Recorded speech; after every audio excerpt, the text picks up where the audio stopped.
At Wu Yi, we believe that raising healthy children starts with strong and healthy families, resourceful communities, and access to high-quality childcare. In this 5 Protective Factors video, we reviewed what makes a strong family. But building this resilience also means understanding and sometimes dealing with trauma. Trauma, defined as a deeply distressing or disturbing experience or physical injury, weakens families and communities when left untreated. We believe that developing knowledge of what trauma is, how to identify it, how it affects children and adults alike, and where to go for help is key to breaking the cycle of trauma that so many are caught in, and building opportunities for healthy futures for our children. Trauma is more prevalent than many of us realize. In fact, more than 50% of the general population has experienced a traumatic event.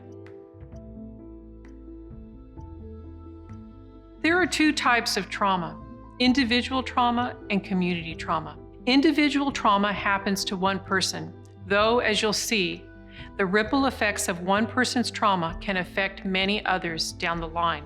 Community trauma, on the other hand, is the combination of experiences that negatively impact an entire community. Sometimes an event can impact a few people, but then have wider-reaching structural and social consequences for the community. Trauma affects all families across socioeconomic groups, regardless of race and ethnicity. Oftentimes, individual and community trauma intersect, and individuals might be facing multiple kinds of trauma at once, layered on top of one another. Individual trauma might be accompanied by community trauma, trauma from historical inequities, and systemic oppression.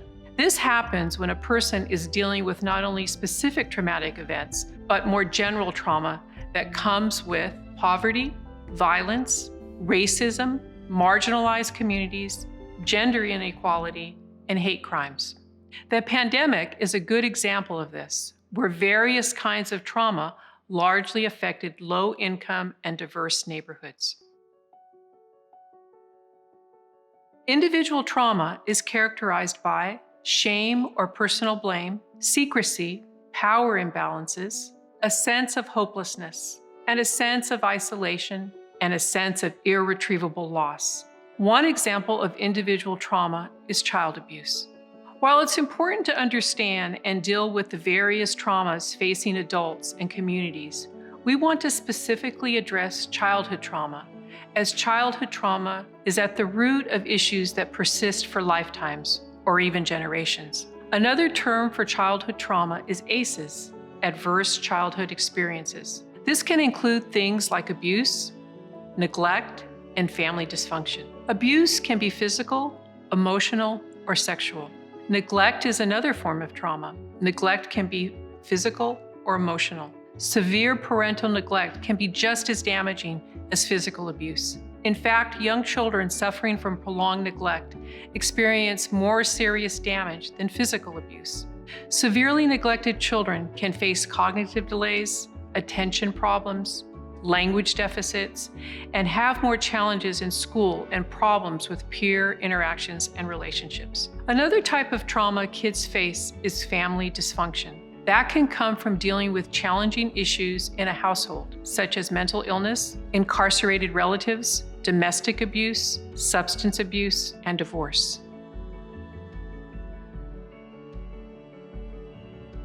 No matter what kind of trauma a child faces, these ACEs can negatively impact their brain development. Trauma can decrease size and connectivity in some parts of the brain and impair the emotional and behavioral functioning of the child. This PET scan of the brain of a normal child shows regions of high and low activity.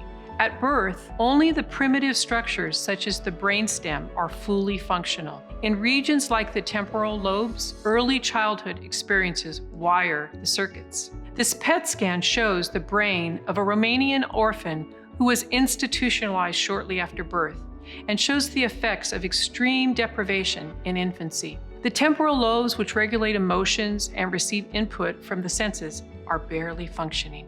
Such children suffer from emotional and cognitive problems. It's important to learn to recognize signs of trauma in young children. That means looking for things like delayed development of verbal skills, regressive behaviors, aggression, or excessive crying or screaming.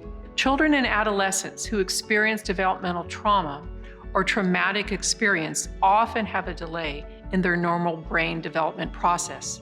Examples include difficulty concentrating, increased frustration with difficult tasks, non-compliance with directions, and challenges with executive function like planning and problem solving.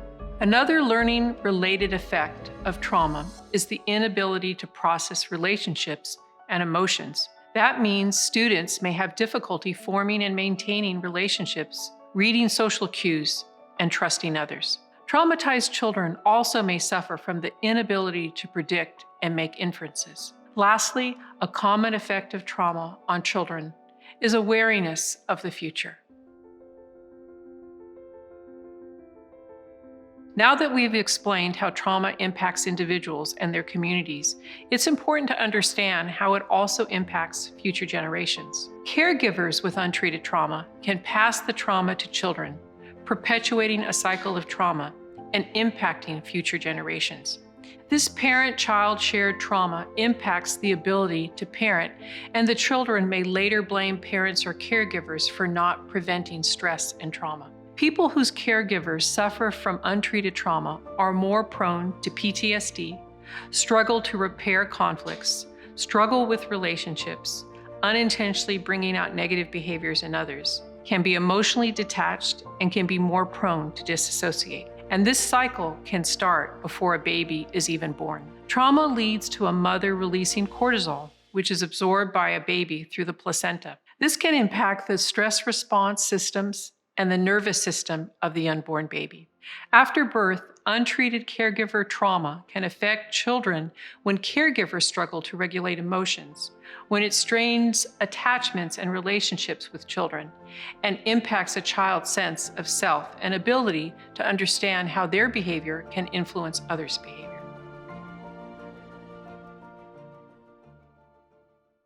You can see how important it is to heal trauma and break this loop. It is never too late to change the impact of negative experiences. One trusted, supportive individual can mitigate the trajectory of trauma. Healthy and secure relationships with other adults help strengthen a child's social, emotional development. And while attachments to their parents are primary, young children can also benefit significantly from relationships with other responsive caregivers, both within and outside the family. Now that we've helped you identify and understand the importance of dealing with trauma, the best first step is to reach out for help if you need it.